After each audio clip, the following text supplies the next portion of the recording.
Hello dear learners, welcome back to my channel. So I am back with another one new and topic.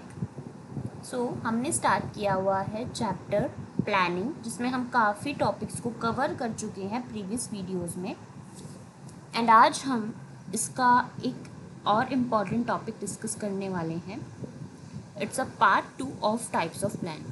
In previous video, we discussed the first part of plans, types of plans. It's single use plan, and in that videos I told about the what is single use plan and its type. हमने last video में ये discuss किया था कि single use plan होते क्या हैं और इसके टाइप्स क्या होते हैं, जिसमें हमने डिस्कस किया था कि बजट, प्रोग्राम्स एंड प्रोजेक्ट, ये तीनों सिंगल यूज़ प्लान हैं. और ये एक ऐसे प्लान्स हैं जिसमें क्या होता है कि आप कोई प्लानिंग कर रहे हैं, एक स्पेसिफिक डे के लिए कर रहे हैं, एक स्पेसिफिक इवेंट के लिए कर रहे हैं और एक स्पेसिफिक मोमेंट के लिए कर रहे हैं. आप उस प्लानिंग को उस स्पेसिफिक मोमेंट के होने के बाद वहीं पर ही एंड कर देते हैं.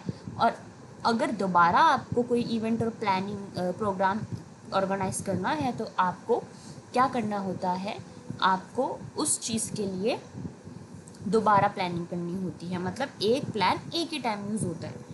अब आज हम पढ़ेंगे रिपीटेड एंड स्टैंडिंग प्लान्स. नाम से पता चल रहा है स्टैंडिंग प्लान्स जो हमेशा ही यूज़ में रहते हैं, जिनको हम एक बार बना लेते हैं पर बार बार उनको हम यूज़ करते हैं. एंड अगर उसमें कोई चेंजेस करना भी होता है तो हम बहुत ही रेयरिटी में और बहुत ही डिमांडेड तरीके से हम उसमें चेंजेस करते हैं. अदरवाइज़ वो ऐसे प्लान्स होते हैं, standing and repeated use plans ऐसे प्लान्स होते हैं जिसके अंदर हम सिर्फ और सिर्फ उस एक बार प्लानिंग करने के बाद उसको हम रिपीटिंग तरीके से, मतलब रिपीट करते हैं उनको हम यूज़ करने का. राइट. हम जैसे एग्जांपल है इसका टाइप्स में policies, procedures, methods and rules. अब वन बाय वन इनको हम समझते हैं कि ये होते क्या हैं. जैसे कि पॉलिसीज़ होती है. पॉलिसीज़ क्या होती है?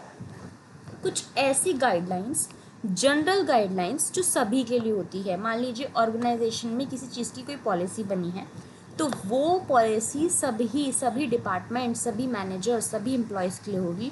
इवन वो पूरे ऑर्गेनाइजेशन के लिए होगी. लेकिन अगर हम बात करते हैं रूल्स की, तो रूल्स कुछ ऐसे स्पेसिफिक और टिपिकल गाइडलाइंस होते हैं जो एक स्पेसिफिक डिपार्टमेंट या एरिया में ही लागू होते हैं. हम एक रूल को पूरी ऑर्गेनाइजेशन में नहीं फॉलो करते. इसका एक बेस्ट एग्जांपल ये है, जैसे हम बात करें कि ऑर्गेनाइजेशन में कोई डिपार्टमेंट है, परचेज डिपार्टमेंट, तो उस परचेज डिपार्टमेंट के लिए एक स्पेसिफिक रूल बनाया गया. उसी परचेज डिपार्टमेंट के लिए एक स्पेसिफिक रूल बनाया गया कि आपको इतनी यूनिट ही रॉ मटेरियल्स को परचेज़ करना है, आपको इतना यूनिट ही एक मशीनरी को इंस्टॉल करना है. तो ये उनका एक रूल है. राइट. तो ये रूल सिर्फ परचेज डिपार्टमेंट के लिए है और परचेज डिपार्टमेंट तक ही कवर होगा.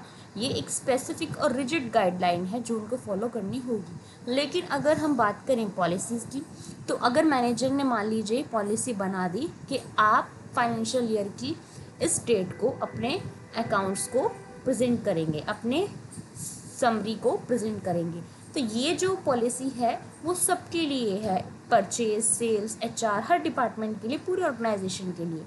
लेकिन इन दोनों में एक सिमिलरिटी ये है कि ये दोनों ही एक बार बनाई जाती है, बार बार इनको चेंज नहीं किया जाता है. That's why we call this standing plans and repeated plans. इनको हम इसलिए standing plans and repeated plans कहते हैं क्योंकि ये बार बार नहीं बनाए जाते. इनको एक ही बार बनाया जाता है और इनको ही यूज़ किया जाता है.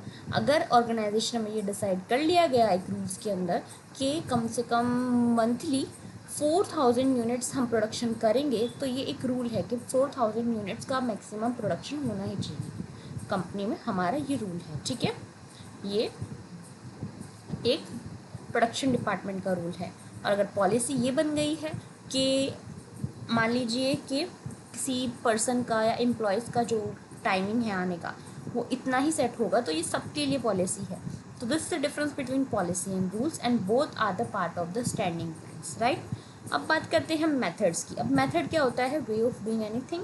जिसमें हम काम को करने का तरीका देखते हैं, किसी काम को करने का एक प्रोसेस सीखते हैं कि सबसे पहले क्या होगा देन उसके बाद क्या होगा। तो ये जो प्रोसेस है, ये जो मेथड है, ये भी एक बार बनाए जाते हैं। देखा होगा आपने, आप कोई मेथड या प्रोसेस पढ़ते हैं वो कितने सालों से बने आ रहे हैं और वो आज भी ऐसे कैसे ही है, राइट। तो ये तभी बनते हैं जब इनकी नीड होती है, जब हमें कुछ काम को करने का तरीका जानना, और ये एक ही बार बनते हैं और आने वाले टाइम में भी सब उसको उसी मेथड को यूज़ करते हैं, राइट। इसलिए it's a part of the standing plans and repeated plans, right. अब बात करते हैं अदर प्लान्स की। इसके अलावा भी कुछ अदर प्लान्स रहते हैं जो रिपीटेड एंड सिंगल यूज़ में भी नहीं आते हैं। It's a other plans and types of other plans, it's objective and strategy. ये भी देखिए एक प्लानिंग का तरीका ही है, ऑब्जेक्टिव और strategy banana. It's also part of the planning.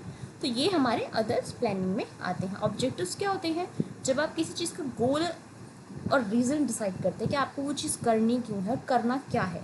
और स्ट्रेटजी होती है जब आप वे ऑफ टेक्निक ढूंढते हैं कि वो चीज़ हमें कैसे अचीव करनी है। तो दोनों ही क्या है, पार्ट ऑफ द प्लानिंग।